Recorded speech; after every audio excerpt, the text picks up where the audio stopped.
Muy buenas tardes, soy Paola Gómez, bienvenidos a un episodio más de Awaken Nómada. Hoy estamos en Ciudad de México, estamos con Alberto Rivera, él nos va a contar un poquito de su vida, un poquito de su arte, un poquito de lo que es, de lo que lo mueve. Y nada, es un placer tenerlo aquí, muchas gracias por aceptar esta invitación, fue un placer haberlo conocido ese día y me impactó mucho la conversación que tuvimos y esa es la razón por la cual lo invité, para que nos comparta pues no solo a mí sino al público la sabiduría de lo que tú practicas, de tu vida, de tu arte, de tu música. Así que este espacio es tuyo. Claro que sí. Pues he de decir que lo que yo hago es una práctica humana, en búsqueda de encontrar pues algún tipo de equilibrio, y mi vida ha estado impregnada de una serie de cosas, cuestiones técnicas, muy técnicas, y cuestiones espirituales llevadas a un extremo. Y me refiero a un extremo hablando de visiones y hablando de cosas que me han llevado de ser agrónomo a ser o intentar ser un curandero a través de la voz, a través de los sonidos. Esta práctica a mí me ha impactado en términos físicos y por ello pues me he dedicado a aprender un poco de lo que es el manejo del tambor, sin ser músico, y más actuando de manera espontánea, ¿no? No quiero decir que improvisando, pero sí tratando de entender lo que sucede cuando intervenimos, ya sea con el canto, con los tambores o en alguna cuestión como la sanación, ¿no? Sanación que es difícil de comprobar en estos medios, es muy complicado poder demostrar que alguien está sanando, a diferencia de alguien que se cura de algo, una enfermedad, algo físico, pues es sencillo porque vemos su vitalidad, vemos su fortaleza y vemos que regresa a comer o a ir al baño, ¿no? Que también es una representación de salud. De salud. Entonces todo esto pues está revuelto en mi vida porque he sido etapas muy complicadas. He estado también con padecimientos como todos los seres humanos, luchando contra enfermedades de tipo muy variados, porque también se llegan a padecer. Y pues eso me ha obligado también a buscar en la medicina tradicional pues algún tipo de curación, algún tipo de sanación, algún tipo de búsqueda de equilibrio, y pues en eso andamos. Entonces, rebobinemos un poquito. ¿Tú de profesión qué haces? ¿O qué hacías? Porque en este momento... Como profesionista soy ingeniero agrícola, egresado de la Universidad Autónoma de México, y mi vida estuvo dedicada básicamente al cultivo de árboles. Árboles y viveros en la producción y en los aspectos de reforestación, de cuidado del bosque, etc. Algo que me llamó mucho y que me mandó a estudiar esto era una poesía que hablaba de aquel sembrador que, sembrando en el monte, nunca se afanaba en quejarse, sino al contrario, ¿no? Decía dentro de la narrativa de este poema, alguien lo escuchó y le dijo: ¿acaso te imaginas si me equivoco? ¿Acaso por ser joven te asombres mucho? Por los que no trabajan, trabajo y lucho. Si el mundo no lo sabe, pues Dios me comprende, ¿no? Y habla también del egoísmo que hay en la sociedad, comparándola con un lobo, ¿no? Y esto, pues el trabajar con árboles me hizo ver pues el entramado tan profundo que tiene de conexión con la tierra, la fuerza y la energía que da el bosque y los bienes ambientales que ello produce, ¿no? El oxígeno básicamente que respiramos pues proviene del bosque. En mi vida he sembrado, yo creo que sin alardear, pues más de 200,000 árboles de manera personal. En todas las campañas que he participado durante 15 años, trabajando como agrónomo, pues siempre me di a la tarea de sembrar mi arbolito, la tarea, como dicen, de todo ser humano, de tener hijos y publicar un libro, ¿no? Que era algo importante. ¿Usted publicó un libro? Publiqué un libro, bueno, en realidad lo publiqué, pero las condiciones en las que trabajé, pues era contratado. Trabajé para Corena, que es la Comisión de Áreas Naturales del Distrito Federal, y publicamos el manual para el manejo de las áreas verdes del Distrito Federal, que siempre habíamos pensado que tener la información técnica en relación al manejo de los diferentes espacios, pues le da a los encargados del mantenimiento muchas ventajas para poder conservar el bosque dentro de las áreas urbanas, ¿no? Eso es lo que me llevó a participar en este manual. Ha cambiado mucho esto, ¿no? Ha cambiado mucho. Hoy los beneficios ambientales y sobre todo lo que llaman hoy el cambio climático, pues afecta mucho las diferentes regiones del planeta. Entonces, una contribución que pensamos que no era poca, pero tampoco es mucha, pues es sembrar un árbol. Entonces, claro, un gesto noble, pero... Algún pasaje en la Biblia dice: os he dejado todo tipo de plantas que darán semillas, esas semillas darán nuevos árboles, que a su vez darán nuevas semillas, y esa es vuestra carne, dice, ¿no? No es textual, es más o menos lo que quiere decir, pero el hombre no solamente se alimenta del aspecto físico, del aspecto biológico, también se alimenta espiritualmente de sus acciones, de la forma en cómo las lleva. En el caso de los árboles, el alimento más preciado no solo es la sombra, sino la producción de oxígeno. Y en ello hay mucha historia que contar, ¿no? Para muchos los árboles representan solamente un bosque, y para otros pues es el espacio donde viven muchas especies, ¿no? Y cuidar todo ese entorno y trabajar con ello, pues es algo que a mí me llevó a trabajar con estas cosas. Mi vida dio muchas vueltas. Como joven entusiasta, siempre uno cree que va a revolucionar absolutamente todo, y pues te encuentras con muchas trabas a nivel del trabajo que hacemos, ¿no? Sembrar un árbol es sencillo, sembrar 10 es complicado, pero la verdad es que sembrar tantos como lo hacíamos, entregábamos más de 1 millón de plantas para sembrar cada año. Entonces pensábamos que era importante, pero pues la vida nos va cambiando y nos va moviendo hasta llegar a este aspecto del día de hoy. Wow. Y entonces, ¿cuándo empezó tu descubrimiento espiritual un poquito más profundo? Porque ya el hecho de trabajar con plantas y de trabajar para cultivar y para mantener la tierra, los ambientes en los que te movías, la naturaleza X, eso ya es, desde mi punto de vista, es un trabajo espiritual, espontáneo que tú traías. Pero cuando tú iniciaste a ser consciente del ser, del espíritu, de que tenías que cuidar este cuerpo físico más allá del comer. Sí, claro, sin temor a denostar nuestras raíces mexicanas. Para mí había una atracción muy especial por la gente del norte. Coleccionaba todo tipo de atuendos apaches, atuendos indios, y conocía de muchas de las etnias del norte, sus hábitos, sus costumbres. Era algo que a mí me impactaba mucho, sobre todo las hachas, los cuchillos, era lo que a mí en ese entonces, pero sobre todo el tipo de atuendos, ¿no? Los collares, los arcos, las flechas, las pieles, todo eso era algo que a mí me impactaba. En mi juventud pues llegaba a vestirme como un apache, como un mohawk, por así decirlo. Era la cantidad de cosas que usaba, para mí era impresionante. Para mí en este momento es impresionante. Hoy no uso ya nada de eso.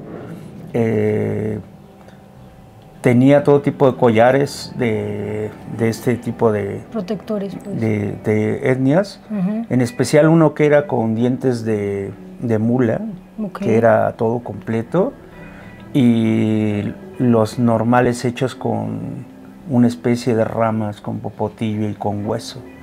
Entonces mi pelo, que era una punta acá y salida hacia abajo, que era algo que me representaba así como los mohicanos, gente, ahora han de ser punks, ¿no? Los punks, parecen sí, esa forma. En ese momento, siendo muy joven, pues era lo que me gustaba, ¿no? El tener casas de campaña, de tela, que era de manta, en ese entonces era algo para mí muy especial. Y vivir la situación de vivir en el bosque, que era algo que hacía desde joven.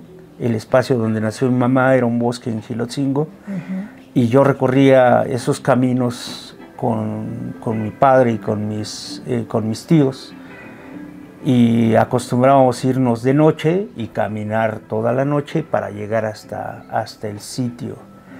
El bosque para mí representa pues todo lo que es la vida, ¿no? Okay. Pero las formas en cómo ellos llegaban caminando por horas y horas era algo que yo quería hacer siempre, ¿no? Entonces aprovechaba el tiempo que me daban de vacaciones para irme.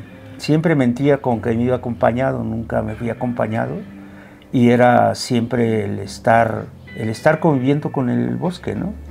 Hacer una pequeña fogata con el excremento de las vacas, o acostarse en una cama de excremento de vaca enterrado en el suelo, y me refiero al excremento carbonizado, ¿no?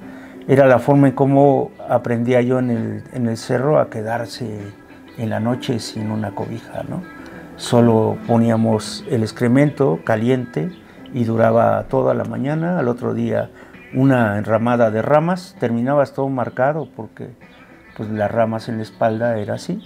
Pero era la forma de aprender, siempre, siempre, siempre. ¿Pero eso lo hacías tú empíricamente o alguien te decía cómo hacerlo? No, pues viendo un poquito de películas, un poquito de cosas, pero había algo que ya sabía, que era lo que se sentía. Quería sentir el frío, quería sentir la soledad y quería experimentar. Éramos mucho de ir a buscar hongos, de buscar panales, de buscar cosas así. Y toda mi juventud pues la viví en esos lugares. Okay. Más o menos a 2 horas del pueblo estaba un paraje que se llamaba Llano Lorca, en donde había esos escenarios grandes, donde tú veías áreas de pasto muy, muy extensas, y con el bosque. Es algo que me gusta desde siempre. Wow, una forma bonita también, o sea, siempre estuvo ahí, pues, no ha sido un hombre de ciudad. Más pues bien... por relación en donde vivía mi familia, pues vivíamos entre magueyeras. ¿Qué es magueyeras? El maguey es de donde saca el pulque. Ah, es un árbol. Okay. Eran magueyeras, o sea, donde vivíamos eran magueyeras. Nunca hubo agua, no había luz, no había ningún servicio. Llegábamos así como, y milpas hacia un lado, magueyeras hacia el otro, pero en un lugar así. Después de vivir en la ciudad, porque yo nací en Tacuba, en el Distrito Federal, okay. Y nos trasladamos muy jóvenes, 2 años, 3 años, a un espacio donde eran puras magueyeras, ¿no? Buscando. Esto pues nos hizo salir con resortera, nos hizo salir a buscar. Recuerdo que mi papá tenía un rifle de un tiro, creo que era 25, y a mí me daba 3 balas para salir a matar lagartijas. Lagartijas, pero ¿qué tamaño eran las lagartijas? Pues para matarlas con balas. Normales, para que tengan un rifle, pues era algo que siempre había, bueno, que hacía porque era muy sencillo. Vale. Pero imagínate la confianza de mi padre por dejarme 3 balas en un lugar. No había gente, o sea, éramos una casa aquí, otra casa allá, no había gente. Bajábamos al río a cargar el agua con unos burros. Y nos llevaban el agua así, o sea, era otra situación, no es lo que es ahora. Lo que aquí, por ejemplo, pues eran puros establos. Estoy hablando de hace muchos años, ¿no? Sí. Tengo 63 años cumplidos, y pues hace 60 años no había gran cosa por acá, ¿no? La mayoría eran zonas de cultivo y empezaban a crecer las ciudades. Digo, apenas estaba la ciudad satélite, ¿no? Empezando a quererse construir. Wow, ¿Y Ciudad Satélite qué es, el DF? Es un lugar, yo lo platico como muy, como que todo el mundo conoce, ¿no? Pues yo no. Aquí en el estado, Yo no lo conozco. en el Estado de México estaba, pues todo lo que tú ves hacia el Distrito Federal, muchas de esas cosas no había, ¿no? Wow. No había. Entonces, para nosotros ir a un ojo de agua, que estaba a unos 5 kilómetros, pues era un día de campo, ¿no? Actualmente, pues ya es toda ciudad, ¿no? Okay. Pero los espacios que recorríamos cuando éramos niños, es la Sierra de Monte Alto en el Estado de México, siguen estando conservadas, siguen estando no intactas, pero sí siguen estando ahí, como bosque. Y esa es parte de la historia. Sin embargo, el camino me fue moviendo a esta cuestión. Cuando yo viví mi primer temazcal, la verdad es que fue algo esto fue en Temuaya, y era un temazcalito cuadrado, bastante caliente y muy bajito. Era así como para salir corriendo. Lo viví como a los 20 años, más o menos. ¿Pero sabías ya de qué era un temazcal? En ese entonces los temazcales no tenían la popularidad que hoy tienen. Vale, pero porque los temazcales vienen del norte, ¿no? Y tú dijiste que te gustaba mucho la cultura. Hay algo que se ha confundido y que tiene una relación solamente con la ubicación, ¿no? Vale. Las referencias históricas del temazcal, pues, no son solo el temazcal. Es decir, está el inipi, que es el baño que utilizan en el norte, pero existe el sauna finlandés, los turcos, existen los baños de humo, existían ya en Roma. Diferentes formas, pero más o menos lo mismo. Sí, todos tienen los elementos básicos, ¿no? Un recinto, un lugar donde sudar, un pequeño espacio cerrado, el elemento de calor para poder proporcionar ese choque térmico con el agua y los diferentes elementos que se usan. Pero en aquel entonces los temazcales solamente eran familiares o eran de curación. No se utilizaban o no había tanta difusión como para vivirlo así con cantos y toda la cosa, ¿no? Vale. Inclusive lo que nosotros manejamos aquí como panhuehuet, que solamente es la palabra porque históricamente no existe un tambor de mano. Sí existían en ciertas regiones, pero no en el centro, donde dominaba el huehuet, que es el instrumento, el tambor que se usa para la danza. El panhuehuet, pues finalmente viene como tambor de marco del norte. Nuestros antecedentes históricos señalan que la migración de nuestra raza pues se inicia en el norte, ¿no? En un lugar llamado Aztlán, y pues se ha buscado la referencia y evidentemente son las razas del norte las que poblan toda América, ¿no? Sí, pues, o sea, ellas de arriba fueron bajando hasta llegar de arriba hacia abajo, ¿no?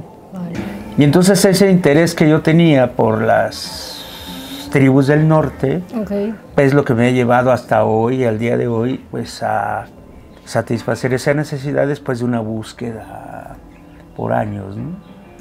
Mi contacto con la música pues fue desde niño, porque los tambores eran algo que resonaba. Mi madre me platica que pues igual como todos, agarrábamos las ollas y las baterías y hacíamos una batería, ¿no? Una banda, claro. ¿no? Y para mí cantar había sido algo que estaba como quieto, no era algo que me gustara, que yo expresara directamente, ¿no? Vale. Eso tuvo que ver algo con la guitarra y con la religión, porque finalmente entro al coro de una iglesia a los 14, 15 años y me quedo ahí por años, ¿no?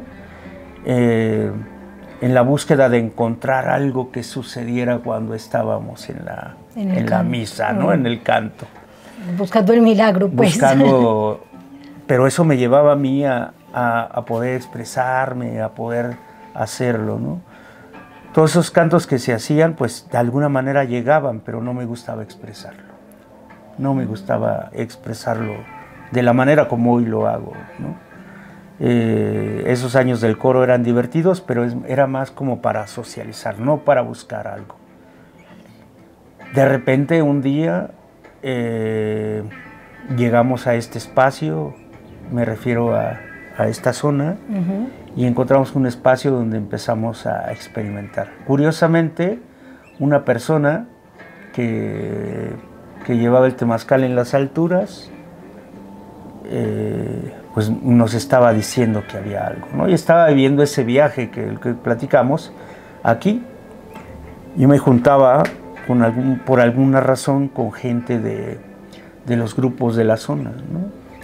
Y los acompañaba en algunas situaciones a hacer el temazcal, pero no era algo que a mí me gustara, ¿no?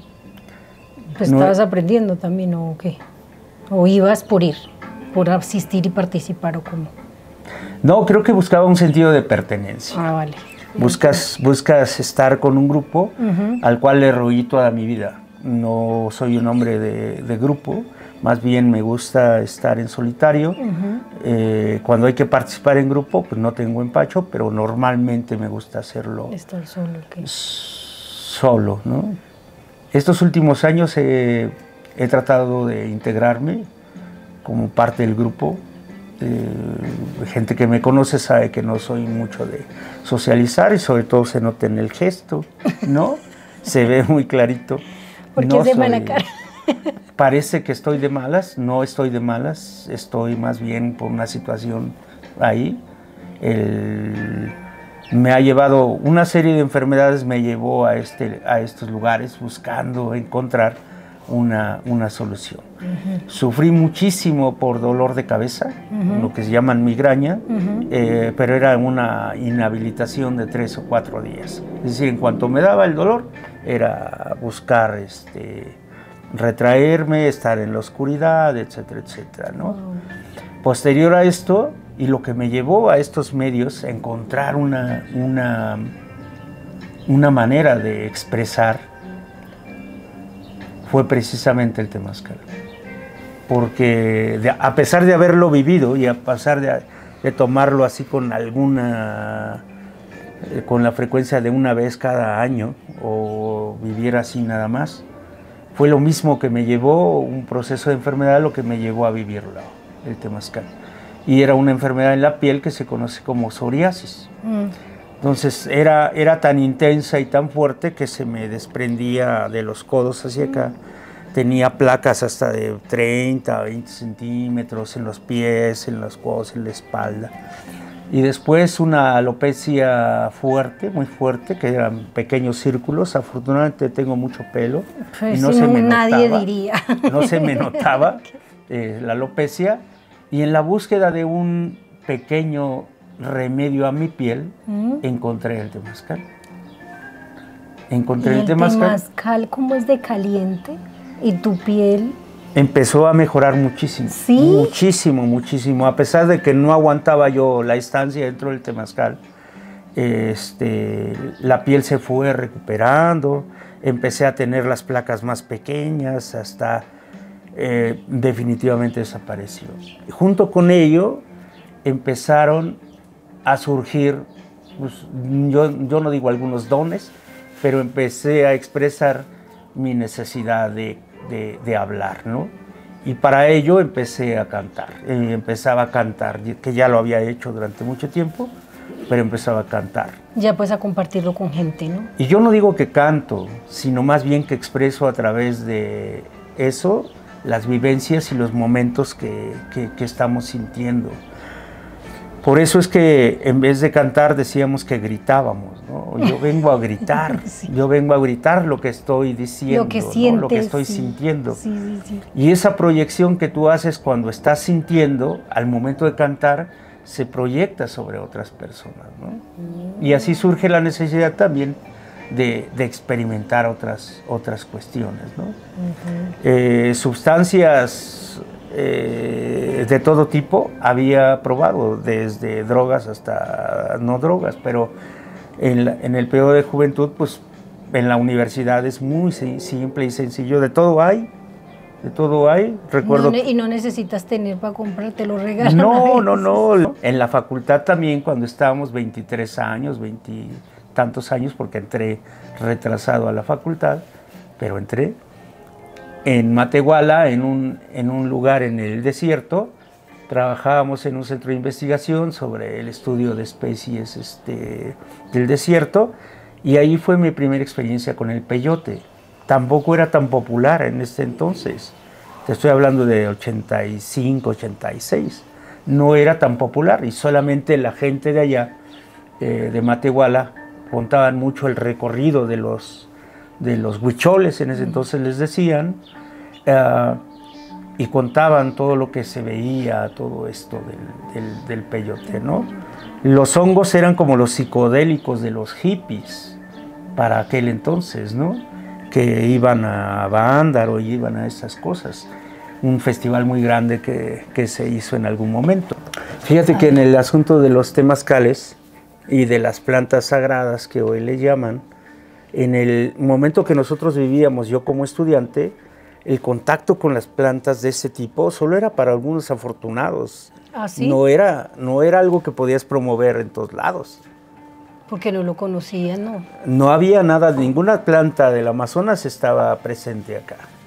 Y sabes que esto tiene relativamente poco tiempo que se empieza a introducir. Para nosotros, como agrónomo, el espíritu de las plantas estaba, y eso es algo que deben de saber en herbolaria, porque hoy se sabe mucho sobre las plantas. Una de las sustancias que se descubre, no se inventa, era la aspirina, ¿no? Que viene exactamente del sauce. Sauce que se colgaba en el inipi, en la parte alta, una rama de sauce, no, pero además toda la estructura era de rama de sauce.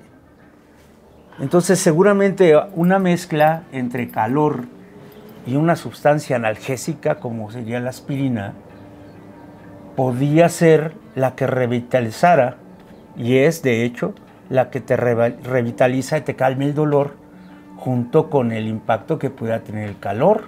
Wow. El calor abre los vasos, vasodilata, y la presencia de la sustancia por efecto de calor.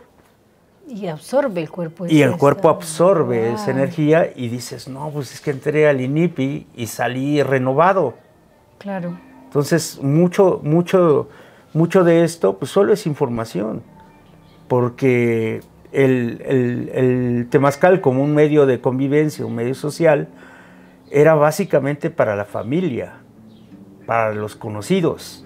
No entraban desconocidos. Wow. Era un medio de aglutinación familiar, en donde los baños pues eran con confianza, claro, y eran entre ellos, y además entraban desnudos, ¿no?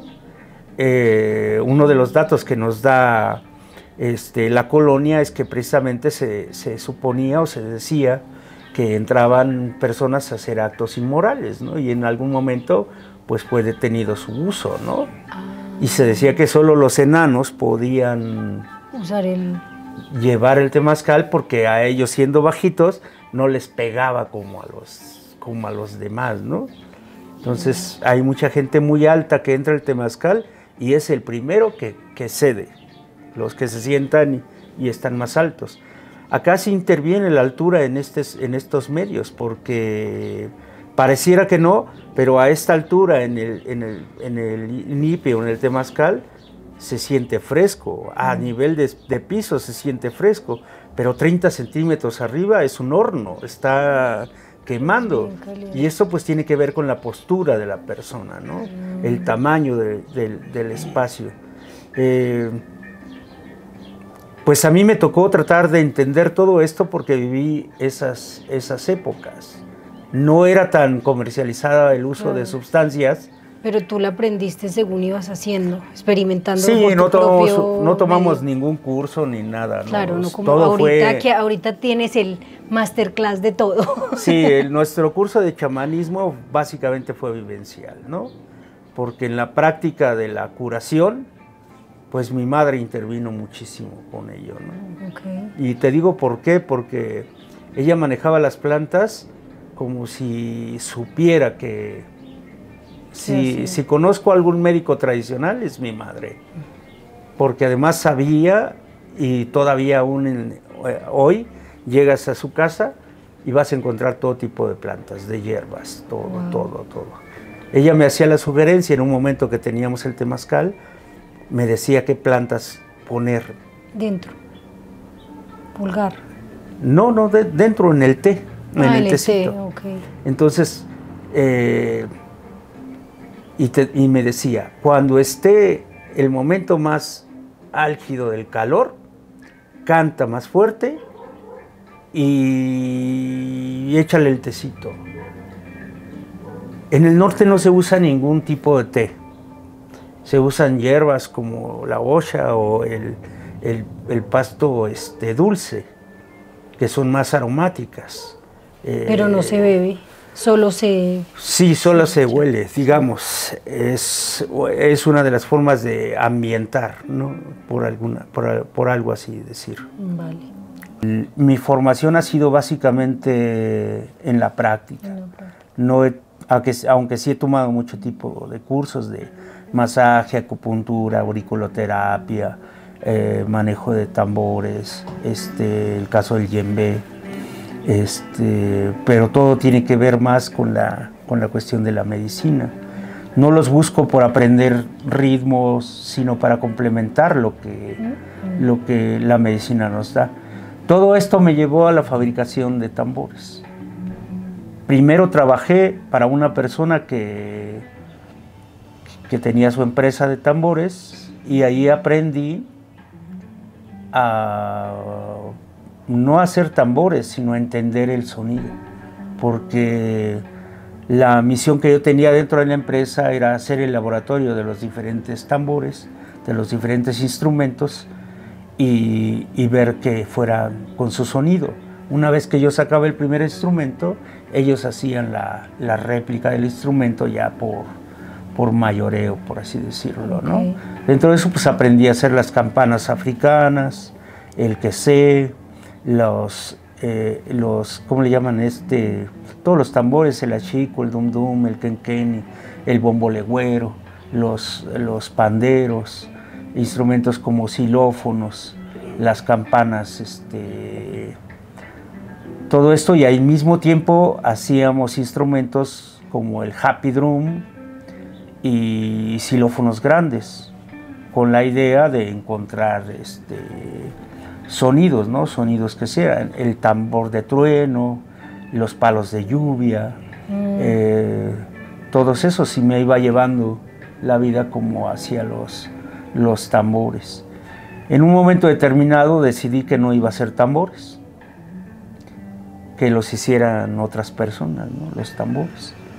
Y yo decidí, en concepto, hacer sonidos para el alma, que la gente conectara con el sonido del tambor, pero no porque era un instrumento, sino porque estaba hecho con esa intención. Okay. Ahí, entendiendo la intención de las cosas, pues te das cuenta que todo tiene que ver con esto, con la intención, con la forma en cómo tú diriges, con la forma en cómo le hablas a alguien, con la postura que tú tienes ante la persona y pues con tus caras y gestos, que somos un laboratorio viviente. Tú podrías leer a la persona solo por los sonidos que emite cuando arrastra sus pies y podrías saber que tiene mal un pie o que está cojeando, ¿no? Por los sonidos que emite cuando respira y cuando habla, podrías saber que tiene algún tipo de enfermedad, ¿no? Por los aromas, por los colores, por la textura de su piel, por sus ojos. Y eso solamente te lo da el contacto, el entendimiento de día a día. En algún momento dentro del temazcal y tratando de atender a alguna persona, La lengua negra, por ejemplo, puedes constatar que es un periodo, un preámbulo hacia la muerte, ¿no? Y así nos tocó aprenderlo a través de gente que moría. En algún momento vimos esa lengua negra en él. Se llamaba Álvaro Curiel y es una persona que llegó a pedirnos ayuda. Tenía cáncer de páncreas, yo no sabía. Pero él manifestó al momento de ver su lengua, cuando hablaban, decía yo, a este cuate le falta oxígeno, no es normal que la lengua se pone así. Pero la medicina tradicional china nos dice que una lengua negra es la deficiencia de yang y el preámbulo a la muerte. Las insuficiencias renales llegan a tener ese problema, ¿no? ¿Y es algo que se puede revertir o es cuando estás en ese punto? Mira, lo frustrante de todo esto y de la gente como puede ser mi caso, que pueden y tienen la capacidad de leer y de ver cosas en el presente o en el futuro, es que no hay manera de que ellos puedan cambiar lo que ya está puesto, ¿no? Y eso es la frustración de uno. Tú puedes ver la muerte, pero no puedes cambiarla, ¿no? Entonces yo creo que la medicina tradicional y todas estas medicinas tienen un nivel de actuación, en cierto nivel. No todo es para todo, y eso es algo que debe de identificar aquel que decide trabajar con la medicina tradicional. Porque no solo está trabajando con fórmulas mágicas, ¿no? También está trabajando con espíritus, con energías y con todo tipo de situaciones, incluyendo las climáticas, ¿no? La influencia de la luna, etc. Pero el que no tengan esa habilidad de modificar los destinos, pues ¿de qué sirve entonces que tengan esa habilidad, ¿no? Bueno, pero es prolongar un poco la vida y ayudarle a mejorar la vida a la otra persona o a uno mismo. Por eso la frustración, y decía un maestro, pues hay que enseñarles a bien morir, ¿no? Y eso también es satisfactorio, ¿no? Que la gente se despida. Yo en esa ocasión lo que le dije a Álvaro era, mira, toma esta plantita, una planta de manzanilla, platica con ella y pídele que te dé la calma para aceptar las cosas que están en ti, ¿no? Y eso es actuar como tanatólogo, por así decirlo, ¿no? El sentido a la vida lo adquiere cada persona y el sentido a la muerte no lo necesitas, ya lo traes. O sea, somos finitos y no vamos a tener más que un solo fin, ¿no? Exacto. Pero ¿por qué le vamos a dedicar tiempo a la muerte si no ha llegado? Después le vamos a dedicar todo el tiempo. Entonces muchos nos olvidamos de que es la vida misma la que tenemos que trabajar, y te hablo de esto cuando hay un diagnóstico de cáncer, ¿no? Por ejemplo. Cuando hay un diagnóstico de cáncer, pues tu vida cambia a una etapa de muerte que vas tú suponiendo que ya va a llegar. Y eso te altera y te cambia la forma de pensamiento y te olvidas de vivir lo que sí tienes chance, lo que sí tienes oportunidad, que es el momento, ¿no? Claro, se concentra más en la enfermedad y pone más la energía ahí que en vivir el día a día. Pero es algo normal, porque se extingue la vida y tú estás pensando en ti, pero no piensas en ti, piensas en el dolor que te va a generar la misma enfermedad. Y eso, el sentir el dolor, pues te dispersa totalmente de lo que es la conexión de la hora, ¿no? Pero es una condición humana, tienes que vivir el dolor y la expresión de todas tus emociones de manera viva para aprender, no a controlarlas, sino más bien a sentirlas. Una de las cosas que psicológicamente afecta es que guardas. ¿En dónde? ¿Quién sabe?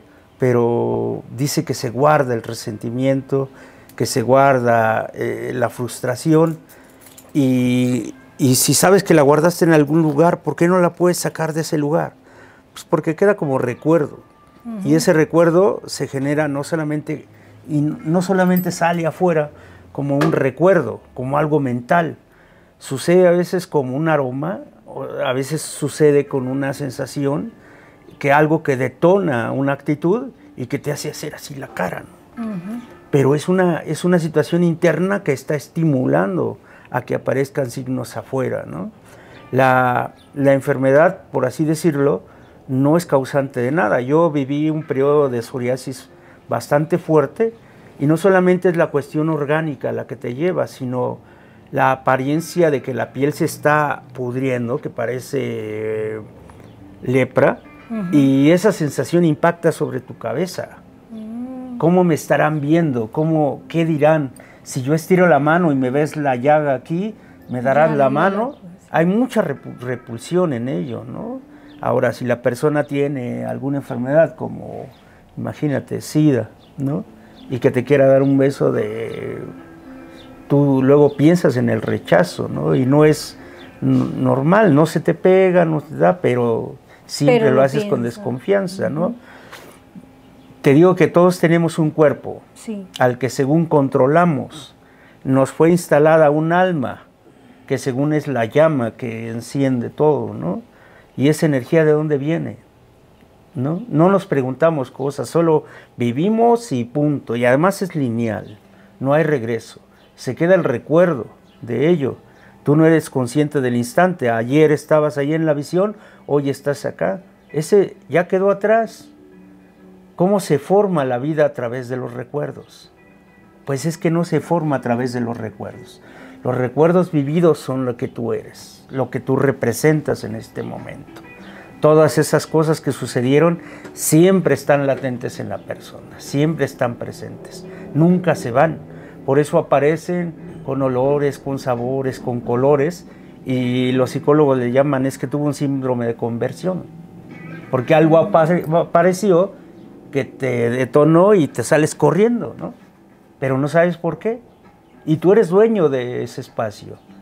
Tú eres dueño de tus lóbulos, de tu cerebro, de tu capacidad. ¿Y cómo es posible que sabiendo que no es cierto, inventes un escape, ¿no? Que no sucede absolutamente nada y tú sientas la presión, por ejemplo, hablando del temazcal de oscuridad, sientas la necesidad de salir ante una cosa, ¿no? Ante algo que está pasando y no pasa nada. Entonces, ¿cómo es que el cerebro actúa a tu favor o en tu contra? Pero eso es nuestras programaciones, como te decía antes, ¿no? Es como... Así están los celos. En 5 segundos ya eres un asesino. Solo por imaginar. Porque no viste nada. Solo imaginaste. Pero eso es la forma en cómo el cerebro puede crear situaciones que en realidad no existen. Al mismo tiempo lo puedes utilizar a tu favor, ¿no? Y alguien te golpea y dices, es para enseñarme, para mostrarme el buen camino, ¿no? Y lo permites, y lo permites.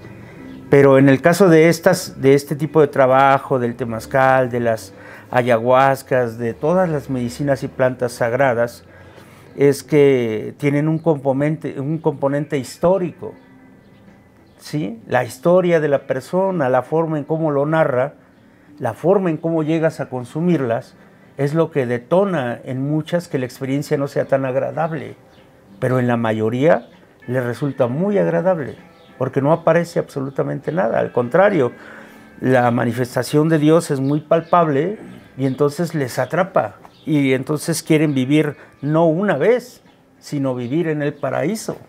Y eso es lo que le hace. El día que aparece una situación que estaba dentro de ti, que no era tan adecuada, y detona, ese día la dejas, ¿no? Eso depende de la conciencia con la que vayas, porque a sí, veces claro. Si vas con la conciencia de que esto tiene que salir, yo tengo que sacar esto de mi sistema y sale ahí, y tú tienes la conciencia de eso, pues entonces sabes que puedes progresivamente irlo tomando. Tampoco estoy de acuerdo con que tengas que vivir todo el tiempo en el paraíso, porque las medicinas están para ayudarnos. Sí. Pero... Decíamos un concepto, yo no estoy en contra de ninguna medicina, ¿eh? No tiene su valor y tienen sus cosas. La acupuntura nos dice que todos los pacientes pueden ser tratados, pero no todos responden al tratamiento igual. Entonces esas medicinas tienen ese atributo, que no todos responden de la misma manera, que no a todos les va a ir bien, ¿no? Y que en ese universo todos pueden probarla, ¿no? Con preparación o sin preparación, ¿no? Algunos partirán, ¿no? Por equivocación, no, por una condición que en especial no sabían que tenían, ¿no? Cardiopatías o enfermedades.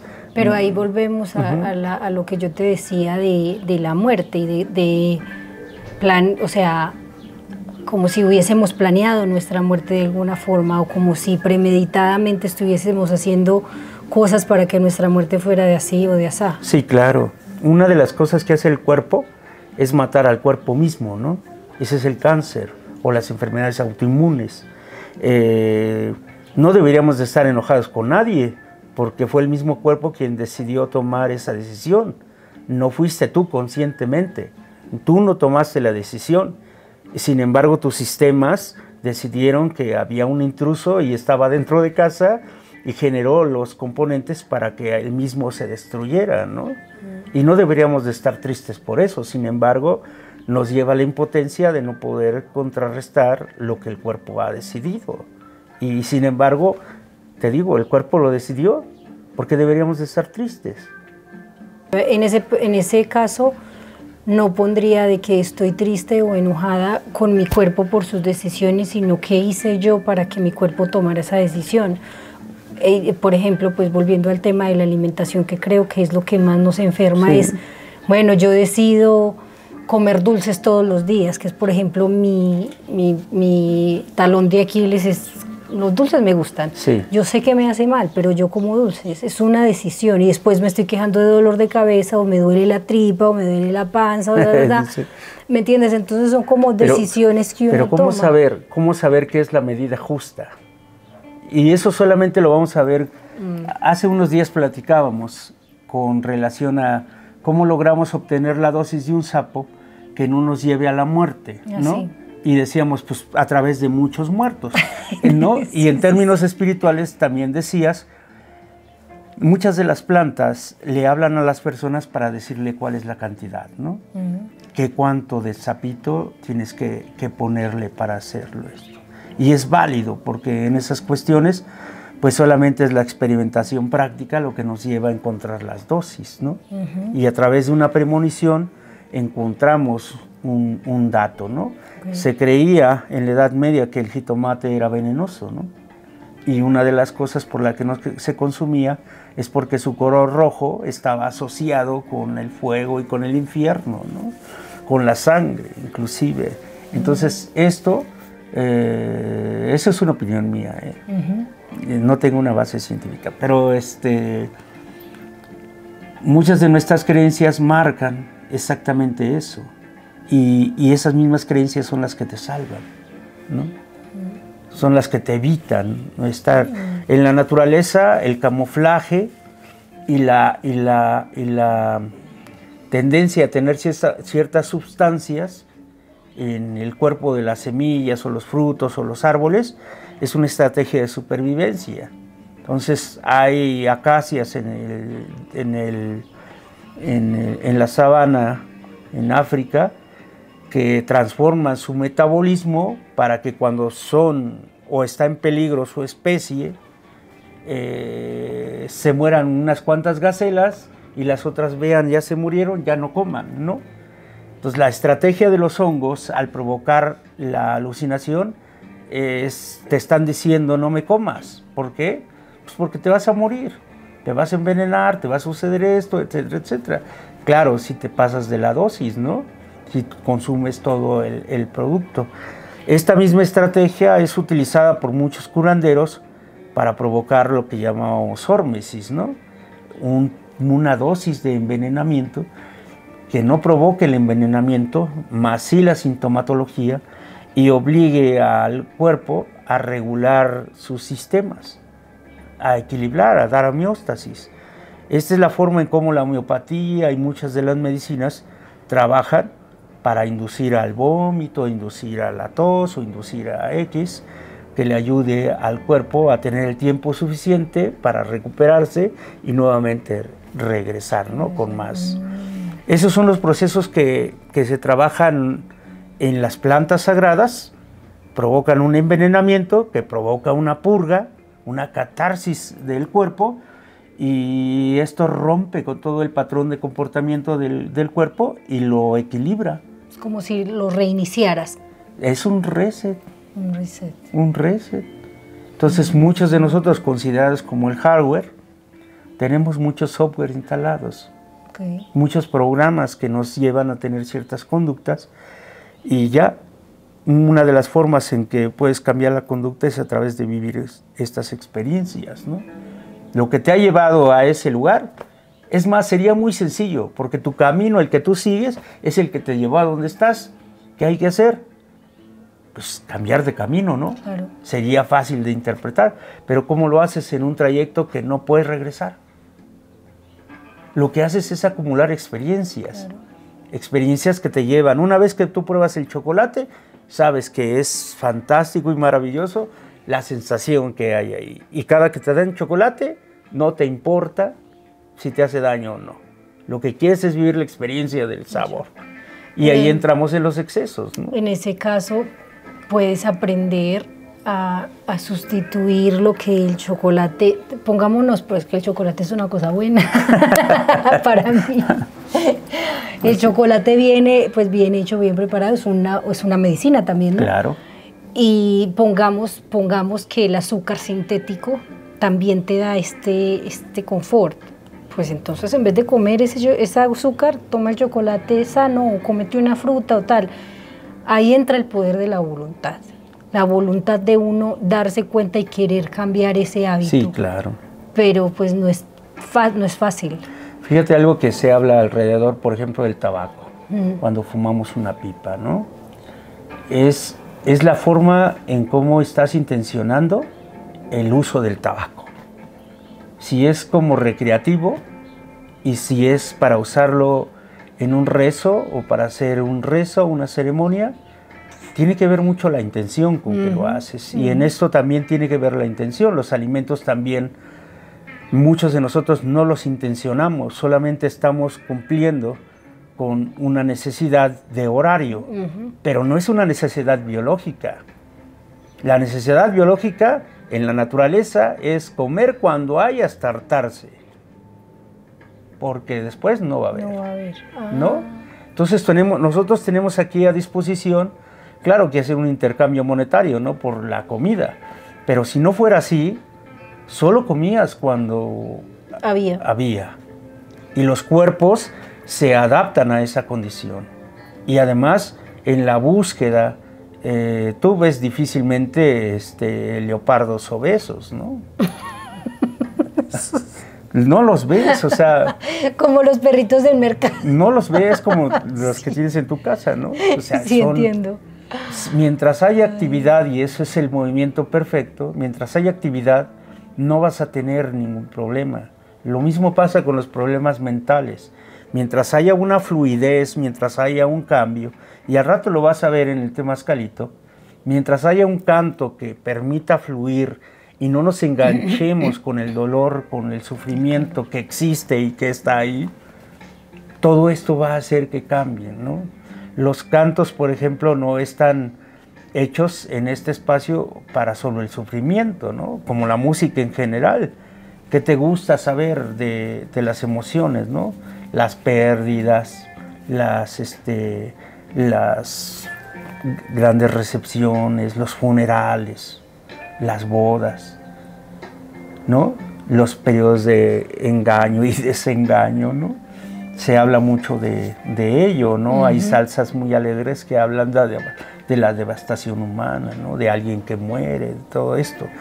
Entonces sí existe la intención dentro de estos rezos, y también son rezos que son peticiones, ¿no? Saber que se puede, querer que se pueda, ¿no? Que hablan mucho de esto, pero está siendo cantado y actuado.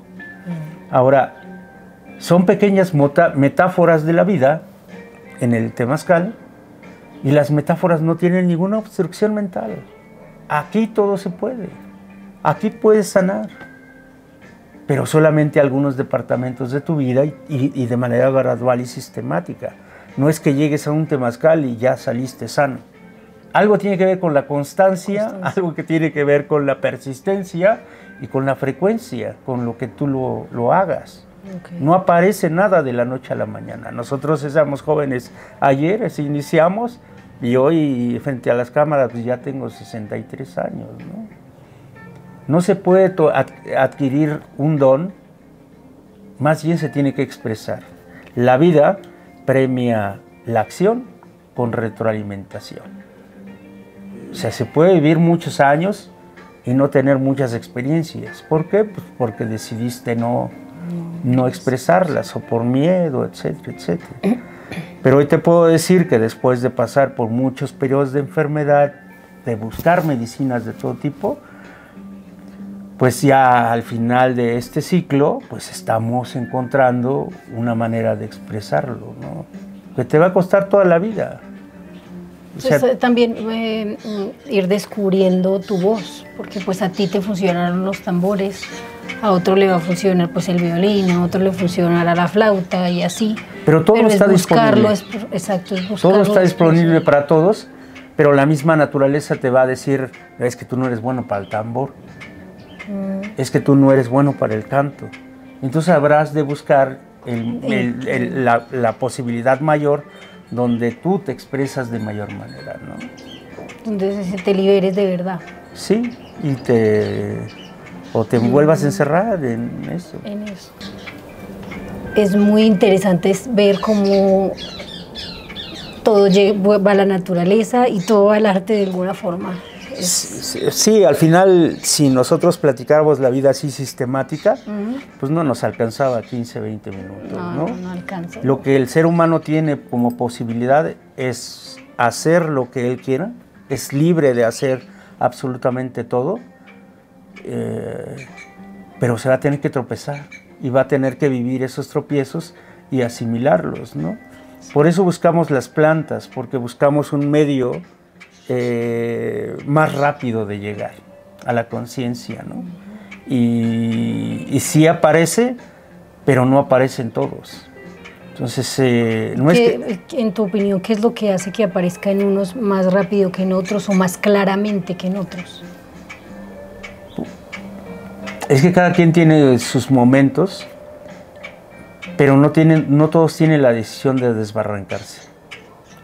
No todos deciden un día dejar. Yo en mi caso dejé mi profesión, dejé todas las cosas por dedicarme simple y sencillamente a hacer tambores. Y eso vi eso así como, no es magia. Es que hubo un día en que quise hacer todo, ¿no? En que quise ser agrónomo, quise ser serigrafista, quise tener la costura, quise hacer uniformes deportivos y la vida te fue moviendo hasta que encuentras esto. No siento que sea el mejor constructor de tambores, tengo competencias muy fuertes y más habilidad que yo, pero a mí me permite de alguna manera encontrarle un sentido a la vida y no me es importante si hay gente haciendo tambores. Yo vendo sonidos para el alma, y así digo, vendo sonidos para el alma, y eso es lo que a mí me mueve, ¿no? Enseño inclusive a hacer los tambores, a hacer las sonajas, no tengo más problema. Muchos lo ven como competencia, y sí, te generas, pero siempre hay gente más hábil que tú. Y siempre hay gente menos hábil, sí. O sea, si estamos en esas, entonces no hacemos nada, si pensamos en eso. No, por eso decimos, el universo premia la acción con retroalimentación. Entonces, si tú quieres hacer un tambor y experimentar con ello, pues tendrás que hacerlo. O sea, tendrás que buscar los materiales, tendrás que buscar las tensiones. La cooperación del grupo siempre es importante, porque hay gente que, en mi caso, hace mejor los tambores, y voy y les pregunto, oye, ¿cómo ves este hilo, estas piezas? Yo creo que lo que menos debemos hacer es guardarnos ese conocimiento, ¿no? Tratar de entregarlo, tratar de hacerlo, y hay gente con más habilidad que hará mejor las cosas. Tengo, por ejemplo, hay una compañera que tomó un tallercito de tambores conmigo, y hoy hasta me da miedo decirle, porque hace muy bien los tambores y es muy buena. Entonces nos vimos hoy, esta última fecha en la montaña y estamos haciendo unas banderitas y pues tú sabes las puntadas, pero hay puntadas nuevas que ellos saben que podemos compartir y que podemos hacer. Y entendí pues que el acto de compartir los conocimientos, pues no es privativo del que sabe más, ¿no? También los que saben poco pueden mostrar muy bien lo que saben, ¿no? Totalmente. Entonces, las medicinas como tales pues se hicieron para compartir. No es que funcionen más o menos si tú pagas más por ellas, pues la medicina funciona, pagues lo que pagues, exacto, ¿no? Sí hay una cuestión de monetización sobre muchas ceremonias y muchas cosas, pero pues son parte de la vida. Aquí les llaman ofrendas amorosas, intercambios energéticos, pero al final es dinero. Es dinero que nos sirve para pagar nuestros servicios y que a todos les funciona para ir para arriba y para abajo. Nada más le cambiamos el tonito al asunto. Pero necesitamos el recurso para seguir haciendo, para seguir creando, haciendo todo esto. No es un cambio de conciencia, solamente es adquirir conciencia. Y lo que decíamos de Joseph Campbell, el viaje del héroe, al final lo importante es el cambio en la percepción de lo que ya es, de cómo tú lo entiendes, de cómo tú lo ves, ¿no? El cuerpo, la naturaleza y todas las cosas que hay tienen una forma de ser interpretadas. No es que tú las interpretes a tu manera, es que ellos te muestran cómo hay que interpretarlas, ¿no? El cuerpo. Hablábamos en una ceremonia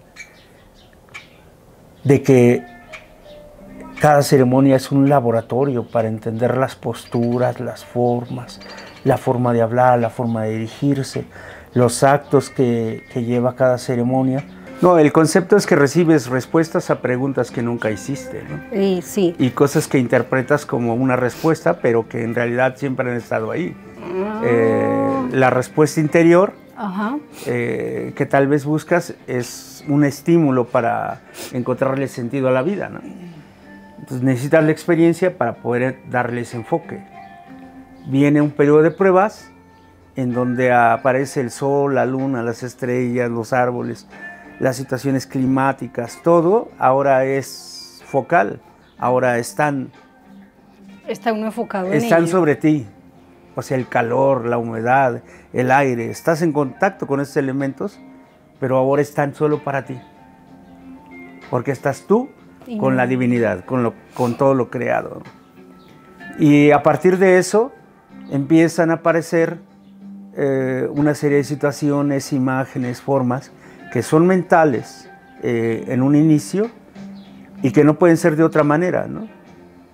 Porque tienes todo el tiempo para eso, tienes todo el tiempo para pensar. Hay imágenes que en mi experiencia aparecieron y desaparecieron, sí. O sea, fueron por un momento para traerme a la próxima experiencia que yo iba entrando a una experiencia y esas imágenes aparecieron. Ese es el periodo de pruebas. Ahí aparecen los mentores, los maestros, los ancestros, la gente, manifiestos a través del agua, del río, del clima, de todo. Una vez que vives la experiencia, que vives las pruebas, sales con algo que es un cambio en tu percepción sobre la situación que viviste. Eso es lo que le llaman el elixir, y eso es lo que provoca los cambios profundos en algunos, o simplemente el descubrimiento de que contigo y sin ti la vida sigue, ¿no? Que el único que la puede aprovechar para sí mismo eres tú, si decides que eso es bueno, y que tú la modifiques y que tú actúes. Eso es. Que sea, wow. Ahora, la manifestación de un oso, de un venado, también está latente, porque tiene que ver con las figuras que te llevan al lugar, tiene que ver con lo que te mueve hacia vivir esa experiencia, ¿no? Pues uno de los mensajes que yo puedo darle a la comunidad es que a pesar de cualquier circunstancia o cómo haya sido tu vida, el hecho de que no puedas expresarlo significa que también estás atorado. Y yo, luchando por esa parte, dije un día: voy a cantar y voy a hacer mis propios cantos, porque la expresión de tus pesares, de tu situación, pues se reflejan en el canto, y la forma en cómo tú lo transmitas lo van a sentir las personas. El contacto con los abuelos, con tus antecesores, con tus ancestros, es que puedes llamarlos en el momento que tú quieras, porque viven en ti. Tú eres la genética de ellos y muchos de sus dones y capacidades se quedaron en ti. Entonces, cuando yo canto este cantito que se llama En la casa de los abuelos, me llegan muchos recuerdos de mis abuelos, de mi abuela Merenciana, de mi abuela Natalia, de mi abuelo Adolfo, que son las personas que yo conocí. A Francisco, el abuelo que no conocí, que es la expresión de él en mi madre, es parte de lo que yo creo, ¿no? Y este canto está dedicado, es un canto de mi autoría, y está dedicado a llamar a aquellos abuelos en el momento que tú los requieras, pedir que se sienten a tu lado, y este es el canto de invocación a los abuelos. En la casa de los abuelos hoy vengo a cantar, hoy vengo a sanar. En la casa de los abuelos hoy vengo a cantar, hoy vengo a sanar. Aje, ajo, hey, aje, oh, aje, ajo, ajo. Hey, ajo, hey, aje, oh, aje, ajo, ajo. El viento me trajo a este lugar, es su energía y me hace vibrar. El viento me trajo a este lugar, es su energía y me hace vibrar. Aje, ajo, hey, aje, oh, aje, ajo, ajo.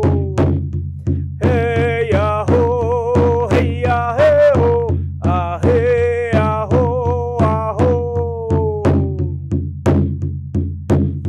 Hey, abuelita, ven.